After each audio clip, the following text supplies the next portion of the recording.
That is Rick Springfield, one of his hit songs, Jessie's Girl. The Grammy Award-winning singer and songwriter is getting another special honor. He's been a longtime advocate for mental health, and now he's getting an award from D.D. Hirsch, the Mental Services.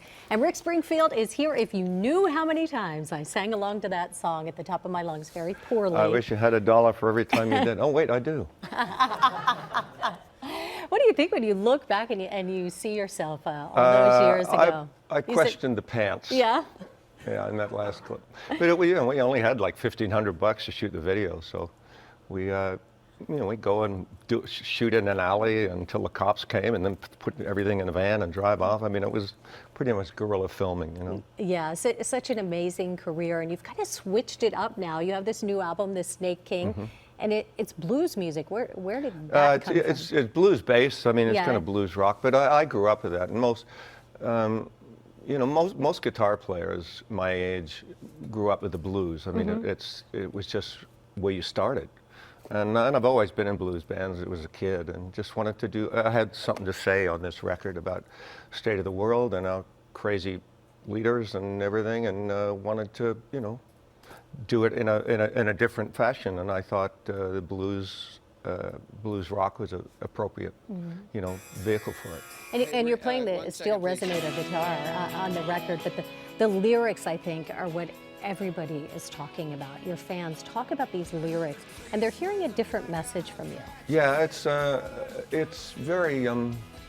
I don't know how to explain it. I mean, it's just the world is at a tipping point as far as I'm concerned, and we don't have particularly great leaders, and we're not making really good choices, even personally. We're not, and it's not a preachy record. It's just what came out of me, what I've been thinking about, and I'm part of the problem too if I'm not part of the cure, and it also deals with religion and kind of a very. People are going, really? This is a Jessie's Girl guy? Yeah.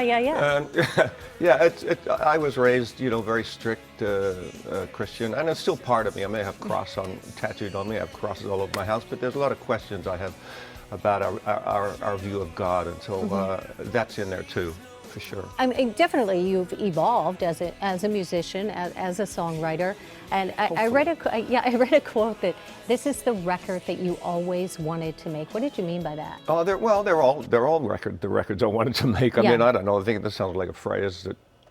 Kim, did you come up with that one? Anyway, I mean, I love playing blues. I play slide. Like I said, the guitar players my age, they start with blues, and because I hit with pop, I mean, it was hard to kind of sneak blues in there, so I finally just did a record of it.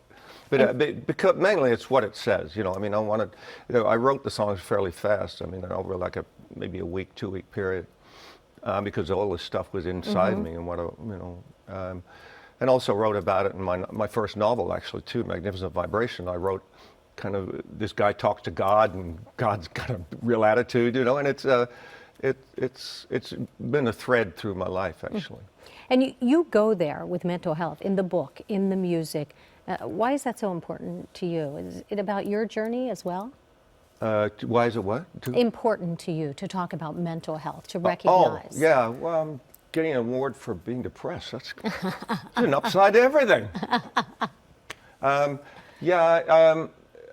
It just came out. I mean, I wrote my own autobiography. I didn't have a ghostwriter, so I just wrote it. And what came out was, depression's been a part of my life. It's been there since I was 14. I try, the book starts out with me trying to hang myself at 16 because I was so depressed, and obviously it didn't work. But I had to deal with it all my life, and it just came out in the book as part of my life. I wasn't doing it to,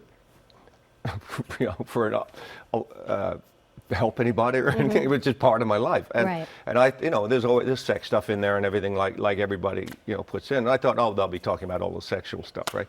But nobody's mentioned it, and everybody's talked about the depression that I've gone through, that I go through, and because I think it was kind of tucked away. No one really kind of wanted to talk about it or admit it, and I guess I just threw it out there because it is what I deal with every day. It's part of who you are. It's not just Jessie's girl every day. Yeah, no, it's not. I mean, it's a balance. It's where, honestly, in writing the book, I realized that a lot of my creativity comes from my depression.